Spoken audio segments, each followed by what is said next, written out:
Connection भी ना कमाल की चीज है, बस हो गया तो हो गया। ये वीडियो उन क्रिकेट फैंस के लिए है जिन्होंने शायद अपनी क्रिकेट लॉकडाउन के बाद देखना शुरू करी, जिन्हें ये नहीं पता कि लॉकडाउन से पहले क्रिकेट कैसे होती थी, फैन फॉलोइंग किसे बोलते थे, जिस टीम में सचिन, सहवाग, सौरव गांगुली, युवराज सिंह जैसे क्रिकेटर हों, उस क्रिकेट टीम में बिहार झारखंड से एक नॉर्मल सा लड़का आके अपनी जगह कैसे बनाता है, उसे कैसे लोग जानते हैं। ये वीडियो है उन क्रिकेट फैंस के लिए जिन्हें ये नहीं पता कि जब कमेंट्री में बोला जाता था कि BSNL चौका, तो वो क्या फीलिंग होती है। ये वीडियो है उन क्रिकेट फैंस के लिए जिन्हें ये नहीं पता कि जो आज सोशल मीडिया पर सेलिब्रेशन चलता है वो पहले गली गली जाकर कैसे होता था। ये वीडियो है उन क्रिकेट फैंस के लिए जिन्हें अपने फेवरेट क्रिकेटर का पोस्टर लगाने की खुशी नहीं मिलती। तो इस वीडियो को एंड तक जरूर देखना, और हो सकता है कि शायद इस पूरी वीडियो में मेरे साथ एक बार फिर से MS धोनी की जर्नी को जी पाओ। इस गेंद में तो धागा ही खोल दिया। तो साल 2003 का वर्ल्ड कप हारने के बाद टीम में डेब्यू होता है एक झारखंड के लड़के जिसका नाम था महेंद्र सिंह धोनी। डेब्यू क्यों होता है? क्योंकि एक चैंपियन कैप्टन सौरव गांगुली कहीं ना कहीं उस पर भरोसा जताते हैं और अपनी टीम में जगह देते हैं। अब जिस टीम में सचिन, सहवाग, सौरव गांगुली, VVS लक्ष्मण सारे बड़े स्टार हों, उस टीम में कोई एक नया लड़का, एक मिडिल क्लास फैमिली का लड़का कैसे टिकेगा, ये कभी सोचा? आज शायद पहले से चीज़ें ईजी हैं, क्योंकि हम अगर कोई क्रिकेटर के साथ गलत होता है तो उसका ट्रेंड सोशल मीडिया पर चला देते हैं, लेकिन उस टाइम ऐसा कुछ नहीं होता था। उस टाइम या तो आपको परफॉर्मेंस करना होती थी या फिर आपके कैप्टन को आप पर बहुत भरोसा होना चाहिए, और ऐसा ही हुआ MS धोनी के साथ। MS धोनी शुरुआती मैचों में फेल हुआ, और उसके बाद अगर आप देखोगे तो सौरव गांगुली ने एक इंटरव्यू में बोला जब MS धोनी शुरुआती मैचों में फेल रहा था, तो मैं ये एक दिन बैठ कर सोच रहा था कि यार इसके अंदर बहुत ज़्यादा टैलेंट है, इसके अंदर बहुत ज़्यादा पोटेंशियल है, इसको कैसे यूटिलाइज करूँगा। तो MS धोनी को 3 नंबर पर भेजा अगेंस्ट पाकिस्तान। अब MS धोनी के फैंस वो खुशी बता सकते हैं और वो क्रेज बता सकते हैं जब MS धोनी ने 148 की पारी खेली। अगर वो पारी आपको याद है तो कमेंट सेक्शन में जाकर ज़रूर बताना कि वो क्या क्रेज हुआ करता था, ताकि आजकल के फैंस को पता चले। और एक चीज़ और याद रखना कि उस टाइम टीम में बने रहना एक बहुत बड़ा टास्क होता था, क्योंकि कंपटीशन बहुत ज़्यादा था। एक साइड पार्थिव पटेल, दिनेश कार्तिक जैसे क्रिकेटर थे जो बहुत ज़्यादा टैलेंटेड थे, लेकिन MS धोनी की जो शुरुआती मैच और जो शतक 183 की इनिंग के बाद ऐसा क्रेज जो MS धोनी का लोगों ने देखा वो शायद पहले किसी का देखा।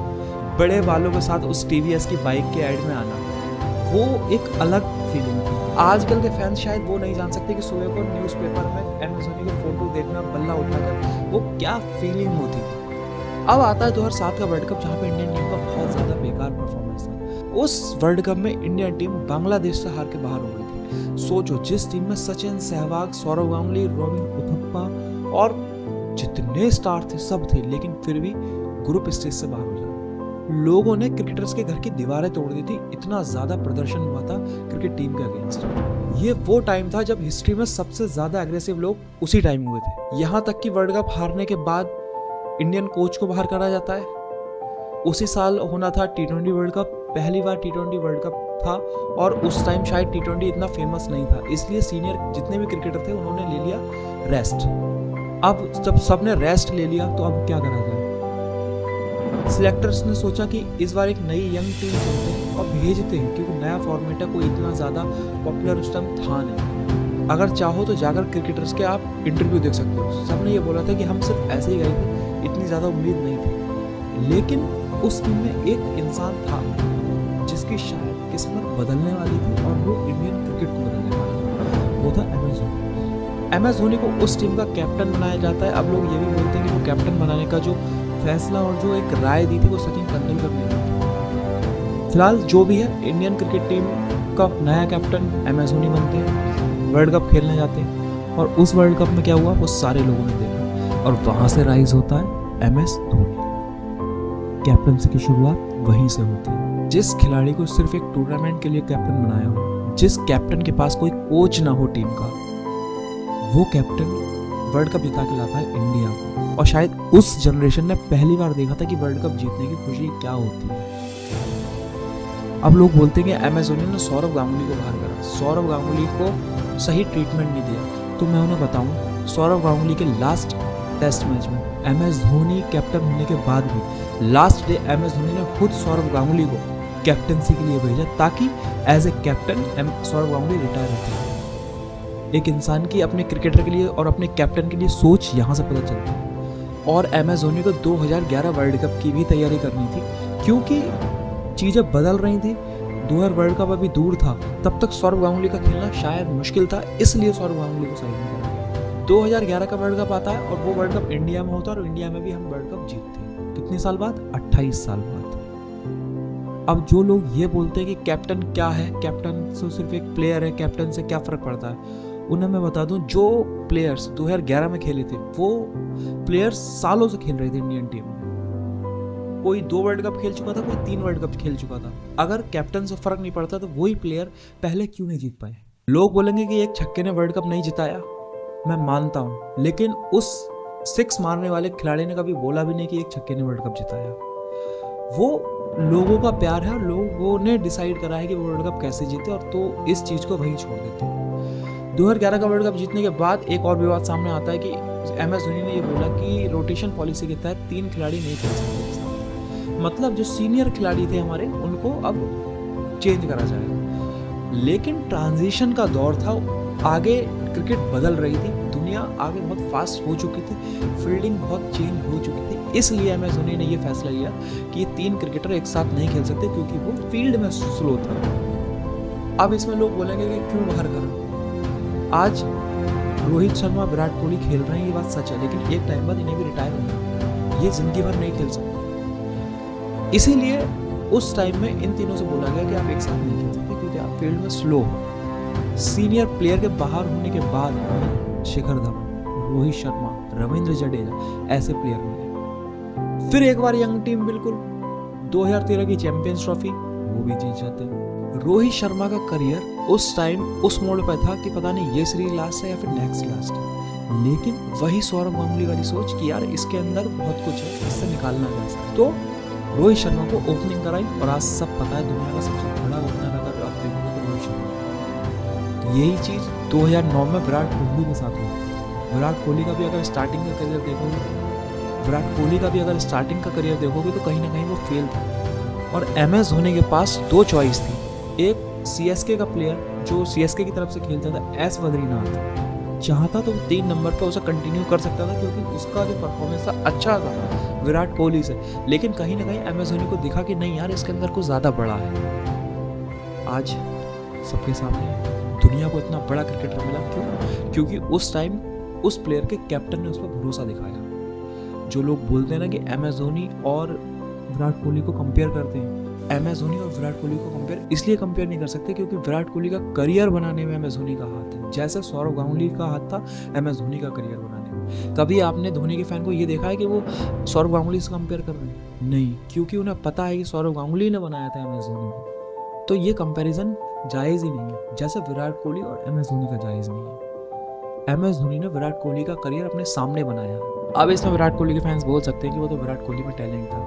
भाई जब तक आपका कैप्टन आप पे भरोसा नहीं जताता कुछ नहीं हो सकता। कितने बड़े बड़े क्रिकेटर सिर्फ इस वजह से नहीं बन पाए कि उनके कैप्टन ने उनको भरोसा नहीं जताया। आज हम बोलते हैं ना जस्टिस फॉर संजू सैमसन, उस टाइम ऐसा नहीं था। एक साइड आप बोलते हो कि एक छक्के ने वर्ल्ड कप नहीं जिताया, एक साइड आप बोलते हो कि MS धोनी की वजह से ये सारी चीज़ें हुई, MS धोनी की वजह से टीम खराब हुई, MS धोनी ने ये सब करा। तो पहले डिसाइड कर लो कि MS धोनी की वजह से क्या हुआ और क्या नहीं। अब लोग ये भी बोलते हैं कि 2019 का वर्ल्ड कप MS ने हरवाया। जरा 2019 से पहले 2015 पर आया जिसमें MS खुद कैप्टन था। कभी आपने MSD के फैंस को ये देखा है उन्होंने ये ब्लेम करा हो कि 2015 का सेमीफाइनल विराट कोहली, रोहित शर्मा, शिखर धवन ने हरवाया? हाईएस्ट रन उस मैच में MS धोनी ने मारी थी 68 रन, और उसमें भी रन आउट हुआ था।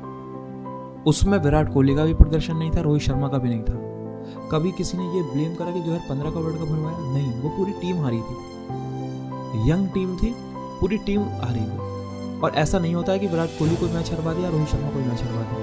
जो आजकल के फैंस ये बोलते हैं कि MSD ने 2019 का वर्ल्ड कप हरवाया, 2019 का सेमीफाइनल इंडिया पहले ही हार गई थी, विराट कोहली, केएल राहुल और रोहित शर्मा एक एक रन बनाते हैं। सोचो सेमीफाइनल में जो जिसके टॉप 3 बल्लेबाज 3 रन बनाए वो टीम जीत सकती है।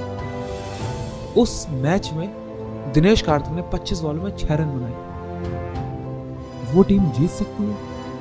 एमएसजी ने और रविंद्र जडेजा ने एक एक्साइटमेंट क्रिएट कर दी थी कि हम जीत सकते हैं, लेकिन इन द एंड वो मैच हारना था क्योंकि हमारा शुरुआती परफॉर्मेंस बहुत बुरा था, वो मैच हार गए। अब ये इमेज देखो, ये एमएस धोनी के डेब्यू के टाइम की फोटो है। इस टाइम एमएसजी को खुद नहीं पता होगा कि मैं लाइफ में कितना बड़ा करने वाला हूँ। शायद कहीं ना कहीं वो डर, वो चीजें होंगी कि यार मैं कहीं टीम से बाहर ना हो जाऊं। वो भूख आप चेहरे पे देख सकते हो। अब ये फोटो देखो, ये लास्ट ईयर आईपीएल से बाहर होने के बाद की फोटो है। इस फोटो को देख के लग रहा है कि इस इंसान ने अपनी लाइफ में सारी ट्रॉफी जीत रखी है। इंडियन क्रिकेट का सबसे बड़ा कैप्टन ही है। इसके फेस को देख के लग रहा है कि इसे दुख है कि यार इसको लग रहा है कि इसकी वजह से हम आगे नहीं पहुंच पाए। इसको बोलते हैं लाइफ में अच्छा करने की भूख। जब इंसान को लाइफ में कुछ और करना होता है, एक टाइम हर किसी का आता है कि शायद हमें ये लगता है कि अब हमने सब कुछ अचीव कर लिया और हम हल्के पड़ जाते हैं। लेकिन ये फोटो देखकर आपको लग रहा है कि ये इंसान हल्का पड़ने वाला है। इस इंसान को ऐसा लगता है कि इसने कितने बड़े काम करे इंडियन क्रिकेट टीम के लिए। एमएस धोनी को ट्रोल करना बहुत इजी है क्योंकि एमएस धोनी कभी अपने ट्रोलर्स को जवाब नहीं देता। आज शायद जिन प्लेयर्स को 2011 में, 2007 में जिस कैप्टन के साथ वर्ल्ड कप जीतने का मौका मिला, आज वही प्लेयर्स कहीं ना कहीं एमएस धोनी पर सवाल खड़े करते हैं कि मेरी 10 साल से बात नहीं हुई, 6 साल से बात नहीं हुई, एमएस भाई ऐसे हैं, एमएस भाई ऐसे हैं। और उसका सबसे बड़ा रीज़न सिर्फ ये है कि एमएस धोनी कभी इन सारी चीज़ों का जवाब नहीं देते। वो इंसान शुरू से उसकी एक आदत रही है, उसने ट्रॉफी जीती, प्लेयर्स को दी, खुद पीछे चला गया। और याद रखना, जिन लोगों को ये लगता होगा ना ये सब नाटक है, कोई भी इंसान अच्छा बनने का नाटक सिर्फ कुछ दिन कर सकता है, पूरी जिंदगी नहीं कर सकता। एक ना एक दिन चीज़ें सामने आ ही जाती हैं। आजकल हर दूसरी तीसरी सीरीज के बाद एक न्यूज़ आती है कि फैमिली रीज़न की वजह से रेस्ट मांग लिया, फैमिली रीज़न की वजह से रेस्ट मांग लिया। अच्छी बात है, फैमिली ज़रूरी है, सबकी फैमिली ज़रूरी है। लेकिन 2015 में जब माही भाई पहली बार फादर बनने वाले थे तो उन्होंने कोई छुट्टी नहीं ली क्योंकि नेशनल ड्यूटी पहले थी। आप खुद सोचो, एक क्रिकेटर अपनी लाइफ में कितने साल तक क्रिकेट खेलता है? 36, 37 पीक यही होती है। उसके बाद तो फैमिली के साथ रहना। लेकिन जब इंसान सारी चीज़ें अचीव कर लेता है तो शायद कहीं ना कहीं उसके लिए देश बाद में हो जाता है, फैमिली पहले हो जाती है। जबकि जब आप एक नेशनल ड्यूटी पर रहते हो तो कंट्री सबसे पहले होती है हमारे लिए। अगर ये सारी चीज़ें देश के जवान सोच लें तो फिर क्या होगा? मैं ये नहीं बोल रहा हूँ कि फैमिली को टाइम देना गलत है, लेकिन जब आप देश की तरफ से खेल रहे होते हो तो पहले देश है। माही भाई को ट्रोल इसलिए नहीं करा जा सकता कि उन्होंने अपने से आगे, अपनी फैमिली से आगे हमेशा कंट्री को रखा। आजकल क्रिकेटर्स के फैंस होते हैं, लेकिन माही भाई कहीं ना कहीं उन फैंस का इमोशन बन गए, इसलिए माही भाई सबसे बड़े हैं। इसलिए पूरे हिंदुस्तान में कोई भी ग्राउंड हो वो माही भाई का होम ग्राउंड बन जाता है, चाहे वो दिल्ली हो, चाहे वो मुंबई हो, चाहे वो चेन्नई हो, चाहे वो अहमदाबाद हो। अगर माही भाई उस मैच में खेल रहे हैं तो वो पूरा येलो हो जाएगा, आपने देखा होगा। और ये compete करना बहुत मुश्किल है। माही भाई को गाली देना आसान है, माही भाई की तरह बनना मुश्किल है। माही भाई को क्रेडिट इसलिए मिलता है क्योंकि उन्होंने अपना क्रेडिट कभी मांगा नहीं। आप कोई भी इंटरव्यू उठा कर देख लो, उन्होंने ये नहीं बोला कि वो वर्ल्ड कप मैंने जिताया या वो ट्रॉफी मैंने जिताई। और बाकी प्लेयर्स माही भाई की बात करके कहीं ना कहीं उस चीज़ को और हाईलाइट करते हैं कि माही भाई सच में क्रिकेट है। अगर आपको लगता है कि आपकी गाली देने से या फिर आपके ट्रोल करने से माही भाई पे कुछ फ़र्क पड़ रहा है तो आप माही भाई की पॉपुलैरिटी को और बढ़ा रहे हैं कि वो इंसान कितना बड़ा है कि रिटायरमेंट के बाद भी आज वो ट्रेंड में है। आज भी 44 साल की एज में लोग कह रहे हैं कि माही भाई 1 साल और बढ़ा। अगर ये वीडियो आपको अच्छी लगी हो तो वीडियो को लाइक, शेयर, सब्सक्राइब जरूर करना। Thank you.